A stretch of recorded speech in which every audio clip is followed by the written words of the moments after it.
Hello friends, this video is about creating a simple workflow using the most common tools that are used in almost every workflow. So in this workflow, we will use the input tool, output tool, and some tools from preparation tab, and time will keep adding newer tools so that the workflow becomes advanced from simple. So now let's start building this simple workflow. So first we will use the input tool.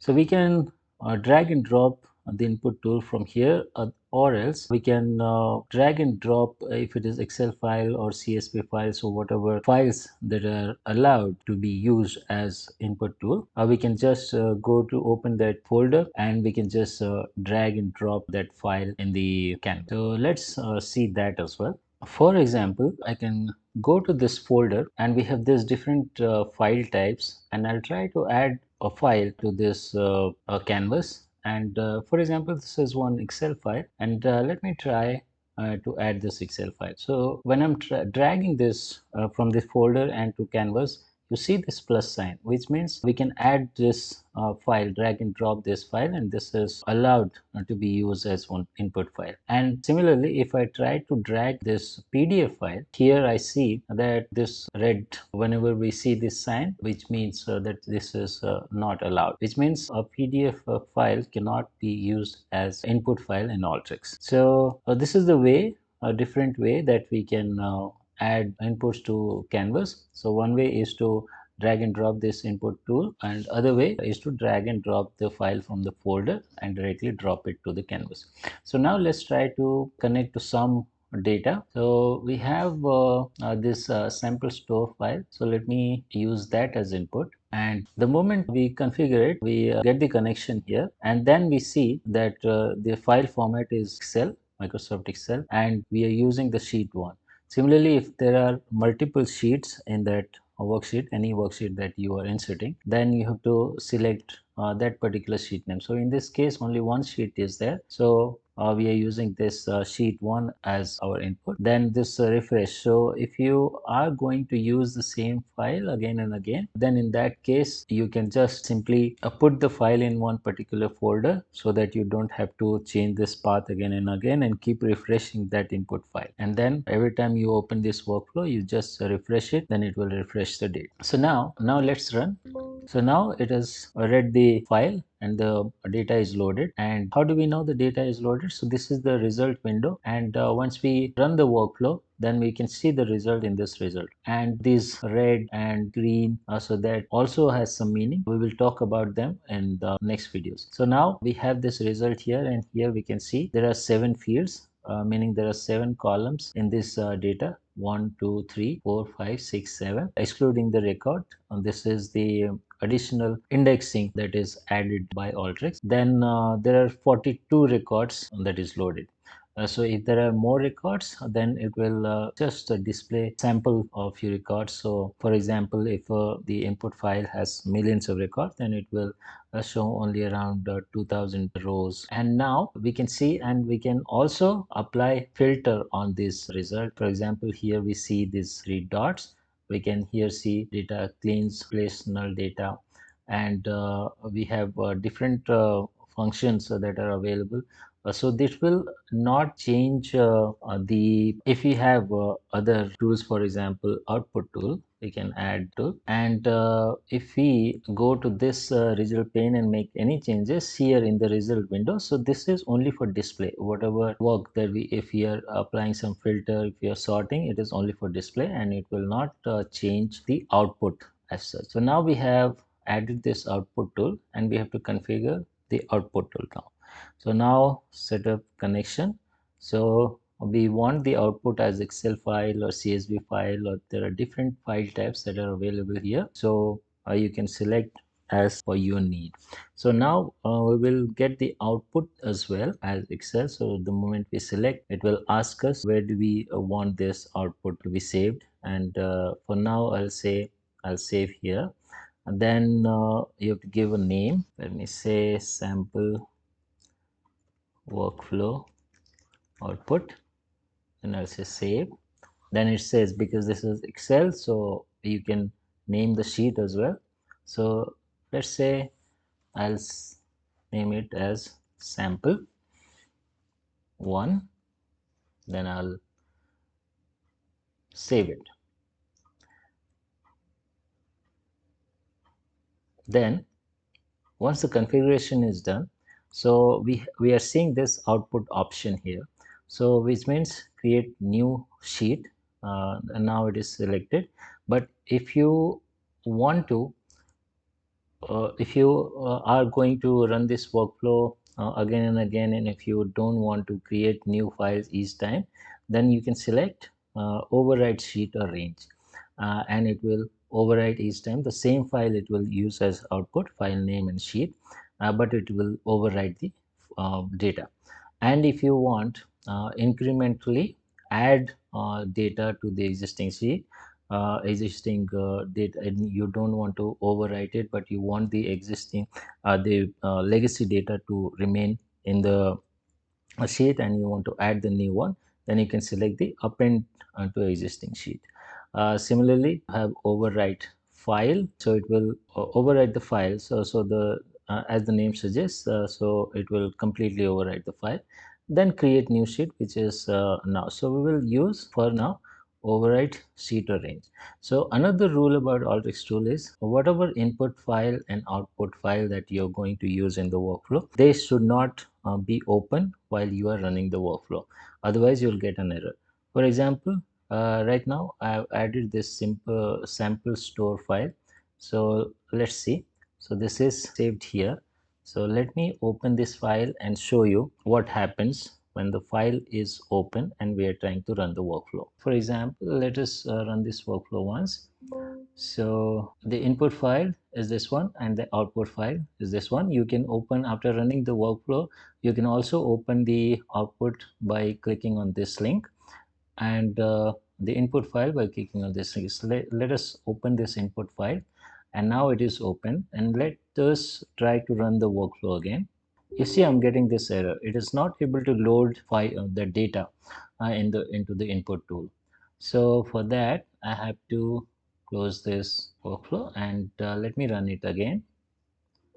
Now it ran successfully. Let me try to open the output this time and show you the error that we get when we keep the output file open. And so now also it is not able to write anything to that file. So now let me close the output file as well and try to rerun. Now it ran successfully without any error. So now let us add some of the most commonly used tools in Alteryx workflow, and those we will find in this preparation tab. So most commonly used are the filter tool, formula tool, and select tool, sort tool as well at times, and unique tool. So let us try to use them one by one. So you can again drag and drop that on this line, or else you can select this tool and then you go here and double click, and it will add that tool just after the tool that you previously you had select. So this tool is added. So the select tool is used for various purpose. For example, here you can select whichever column. So out of those 7 fields that are loaded, you ran the workflow. So out of those 7 fields, if you don't want any of the fields, you can uncheck them here, or else just leave them. And you can also, if you those fields are named not as per your requirement and you want to rename them, you can rename them here as well. Here it says store number, address, city, state, zip, lat. So you can for example, you want to change it to as latitude instead of just lat, and instead of just long you want to show it as longitude. You can rename it like that. And then from here it says save load. So these are some new features that are added: save column configuration, load column names, load column names and types. So you can save them and select. So you can say deselect, then it will deselect all. Then if you are in any case, for example, there are 50 or more, a lot of columns, so and you want only few of them, so that time you don't want to waste time by clicking unchecking each box. So you can directly come here and select this deselect all and select the few columns that you need, or vice versa as well. now we will select all, and yes, you can change the order as well. So you select here, you move that particular field up or down, so you can move this way as well. Yeah, that's about select tool. Now let's add another tool. So in this case, we don't, for example, we don't want okay, now let's run it once and see how the renaming worked. So you see in the result, we, instead of just lat, we are seeing the new column name as latitude and long as longitude. So now let's say we don't want this at this moment, and rerun the workflow, and now we will see only 5 fields because we unchecked those fields. So now only 5 fields are loaded onto the workflow. And now let's add one more tool, filter tool. So we have selected this select tool, so we go here and we just double click and it will add that filter tool. And in filter tool we have two options. One, if you want the condition to be applied to only one column, we can just select this basic filter and we can select that particular column, for example city here, and I want to say city and all these different features equals to whatever, and does not equal to, or comes before, comes after, contains. So this different functions you can use as per your requirement. For example, let's say uh, we will say let's say equal, here we can write liquid, and now we will rerun. So there are two records that has Lakewood, and those will show in the true result anchor, and false will have the remaining 40 records. So the total records that were loaded. So the first, when we ran the workflow, we had 42 records. Then we unchecked these and 7 columns. We unchecked these 2 columns, and then we have 5 columns and 42 records. And we applied filter, and as per the condition that we applied to the filter, we selected city equal to Lakewood.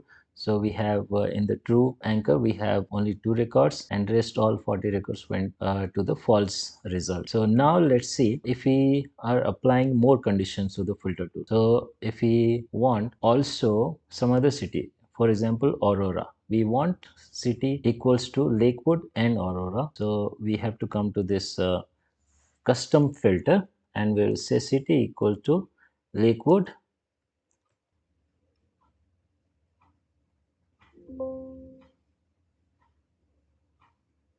Okay, so now we use the condition for two cities. We wrote city equal to Lakewood or city equal to Aurora, and we got 7 records now. So similarly, if you want more condition to be added, then you can use the custom filter and add the other conditions. And now let's say sort tool. So we have selected the filter tool here, and we want the sort tool to be added next to it. So we can just double click. Yeah, so now we have selected the filter tool, and let's see if we double click the sort tool, if it is adding after the filter tool or not. It is not adding because the filter tool has 2 anchors, and that's why it is not able to figure out on its own to which anchor it should add, and that's why it is just inserted in the canvas and not connect. So we have to drag and drop it here, and we're getting this error because we have not configured it yet. So now we have to configure it, and let's say we want to sort on the basis of either store number or city name, zip code as well. So let's say we want to sort it with zip code, ascending or descending we can select. So now it is sorted in ascending order. And now let's say unique. So unique tool is so to remove duplicates, we use a unique tool to remove duplicates. So now let's select this sort tool, and it has only one output anchor, so we can double click and it will be added next to it. And now we have to select how are we creating the unique value. So here in the result, we have Aurora 5 rows with Aurora and 2 records with city name Lakewood. So if we want to select only this two, then we will have only 2 records in the output. The first one, that it will read that says 01150 and the first from Lakewood, that is 07259. So let's see what result are we getting if we are only selecting the city name and want the unique value based on the city name. So we run the workflow and we are getting only two records, as I said, 01150. So whichever appears first in the order, then 725. And if we say there can be city name can be there is a possibility that city name will repeat, but we have to consider the uniqueness of the record, considering some more feature. For example, store number and city name should not be same.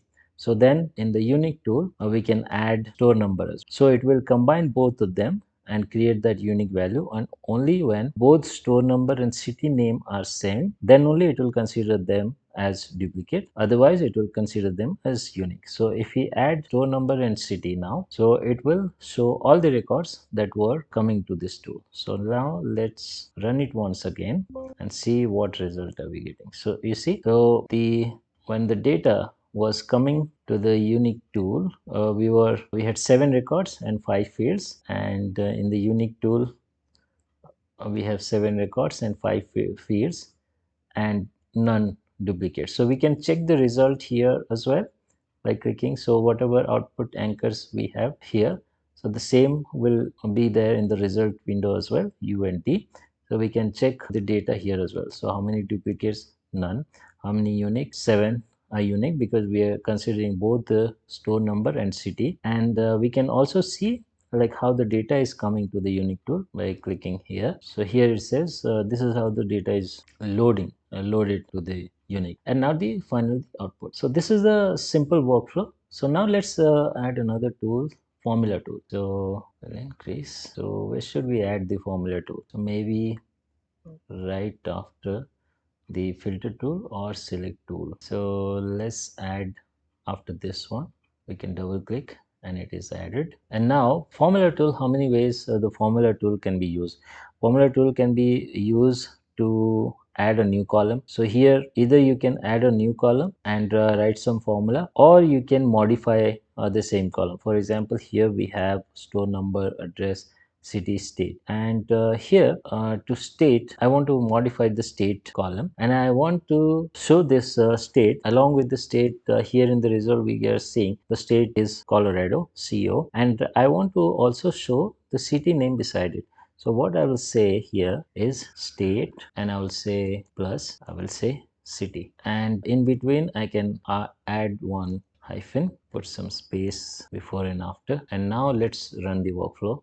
So the formula tool is selected. So this is how in the input, so this is coming as Colorado, but in the output you're seeing it as CO hyphen the city name. So this is how you can modify the existing column, or else you can create a new column as well. So if you wanted this, for example, you wanted this state name to remain as it is, but you wanted to create one new column and there you wanted all these values, then in that case you would have, you can select this add new column and say state plus city, and then it will create the same value in the new column and keep the state as CO Colorado, how it was loaded. Then let's run it again.